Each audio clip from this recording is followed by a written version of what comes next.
지출 회복 속에서 5개월 만에 소매 판매가 감소세로 돌아섰습니다. 취업 이민 3순위 우선 일자가 큰 폭으로 진전될 것으로 전망됐습니다.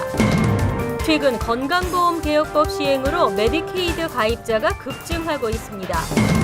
추방지판에 계류 중인 한인들이 크게 줄어든 것으로 나타났습니다. 담배 판매 규제 법안 중 소매점에서의 담배 진열 금지 조항이 삭제됐습니다. 이상은 이 시각 주요 뉴스입니다. 여러분 안녕하십니까? KBN 뉴스입니다. 전반적인 소매 판매는 증가하고 있는 추세이지만 지난 9월에 소매 판매는 5개월 만에 감소세로 돌아섰습니다. 소비 지출이 회복기를 맞고 있는 것으로 보이지만 경제 성장의 둔화는 계속되고 있습니다.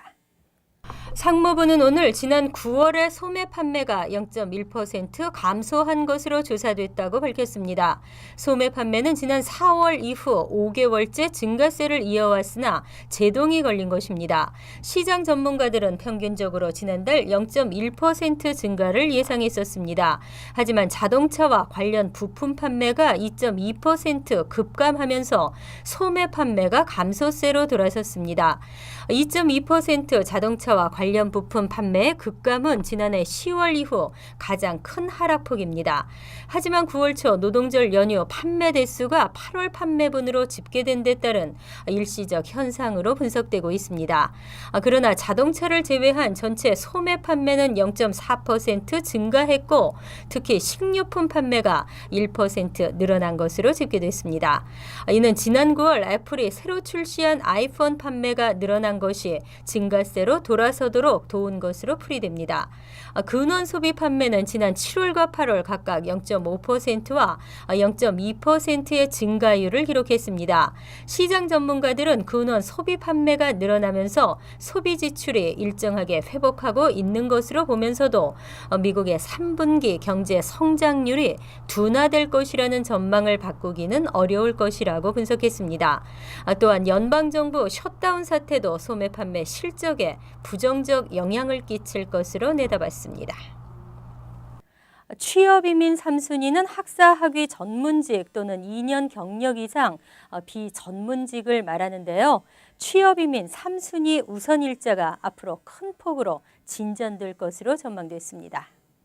찰스 오펜하임 국무부 비자 통제국장은 최근 이민 전문 변호사들과의 면담에서 취업 이민 3순위 영주권 문호가 앞으로 몇 달 동안 1년가량 진전한 후에 내년 상반기 중 조정 국면을 거칠 것으로 예상했습니다. 이처럼 취업 이민 3순위 우선 일자가 급진전되는 이유는 최근 3순위에서 2순위로 업그레이드하는 케이스가 급증하고 있기 때문입니다.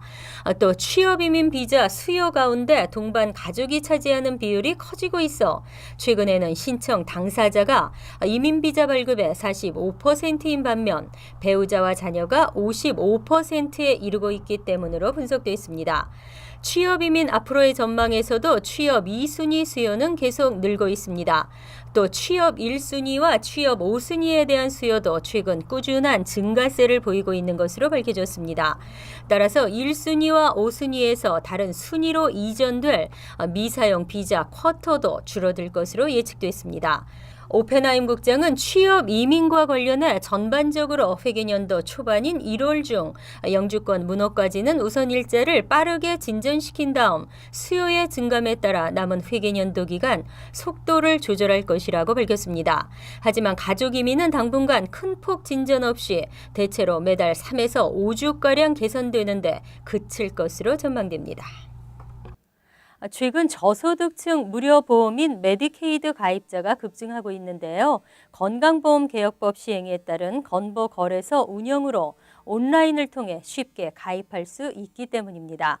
또 연방정부 빈곤선이 늘어나 수혜 자격도 넓어졌습니다. 뉴욕포스트 최근 보도에 따르면 주정부가 운영하는 건보 거래소를 통해 보험에 가입한 뉴욕 주민 3만 7천여 명 중 3분의 1이 사설 보험에 가입했고 3분의 2는 연방정부 보조로 운영되는 주정부 메디케이드 혜택을 신청했습니다.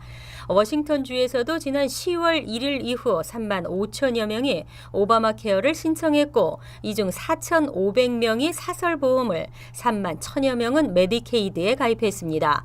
켄터키, 오리곤주 등지에서도 80% 이상이 무료인 메디케이드에 가입한 것으로 알려졌습니다. 이 같은 현상은 건보거래소 운영으로 메디케이드 가입이 한결 수월해진 데다 수혜 자격도 완화됐기 때문입니다. 뉴욕의 경우 메디케이드 수혜 가능 소득이 연방 빈곤선의 125%에서 133%로 확대됐습니다.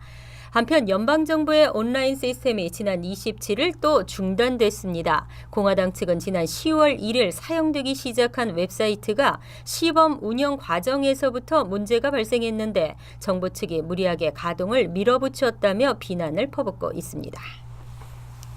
추방재판에 계류 중인 한인들이 크게 줄어들었습니다. 하지만 추방재판에 계류돼 있는 기간은 늘고 있는 추세이고 특히 뉴욕과 뉴저지가 전체 평균보다 더 오래 걸린 것으로 나타났습니다.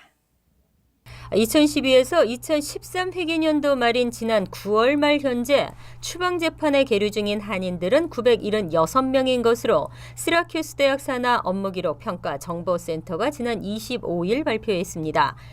직전 회계년도에는 1,333명으로 26.8% 줄어들었고 가장 많았던 2009에서 2010 회계년도에 1,718명과 비교하면 43.2%나 감소한 것입니다. 주별로는 캘리포니아가 376명으로 가장 많았고 뉴욕이 134명, 뉴저지가 102명으로 그 뒤를 이었습니다.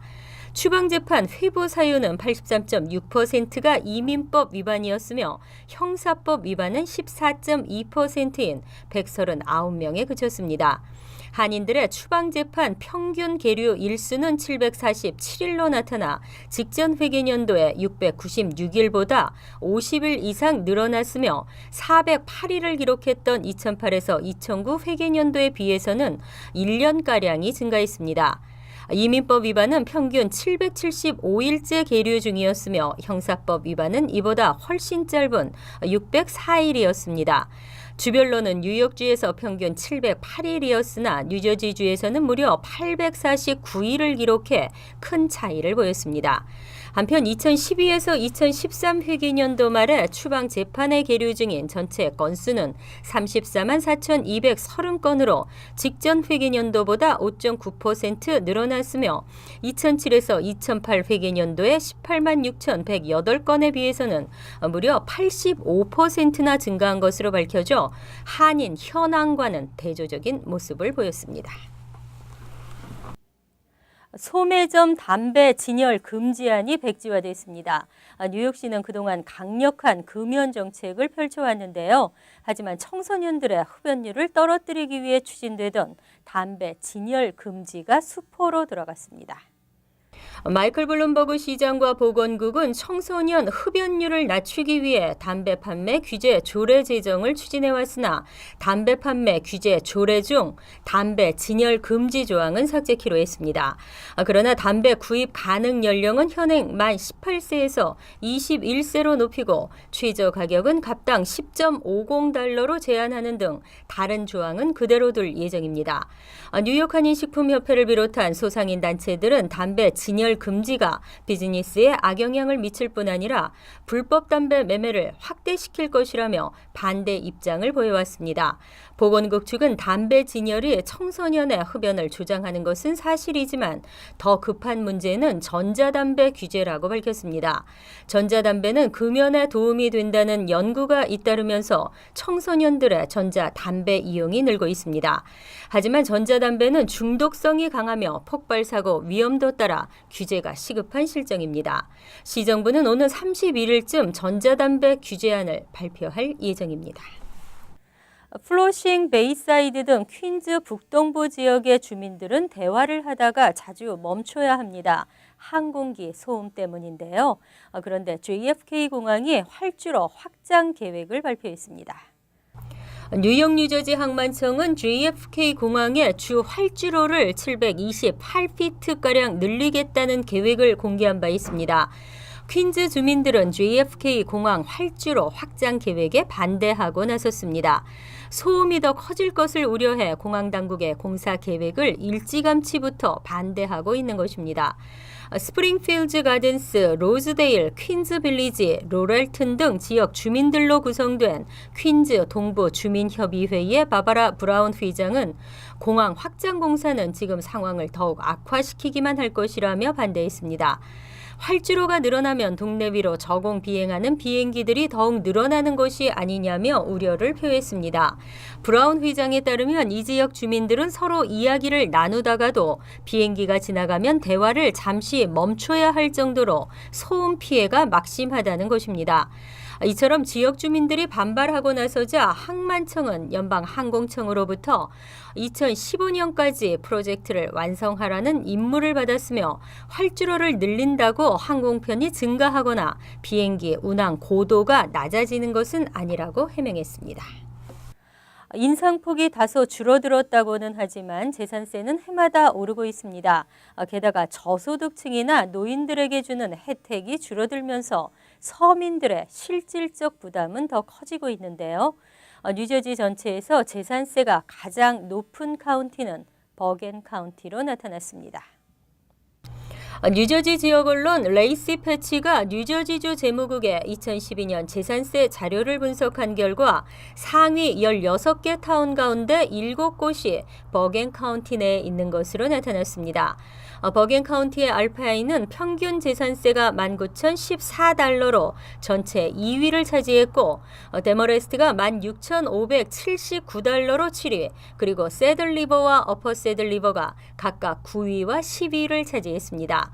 이외에도 리치우드는 11위, 하월스가 13위, 프랭클린 레이크스가 14위 등으로 나타났습니다.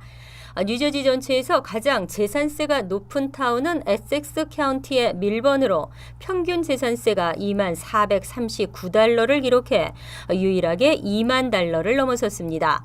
주 전체 3위는 모리스 카운티 마운틴 레이크, 4위는 맘머스 카운티의 럼슨, 5위는 모리스 카운티의 매드햄 타운십으로 조사됐습니다. 한편 팰리세이드 파크의 평균 재산세는 8,143달러로 나타났으며 포트리의 경우에는 9,594달러였습니다. 이상으로 KBN 뉴스를 마칩니다. KBN과 함께 즐거운 저녁 되시기 바랍니다.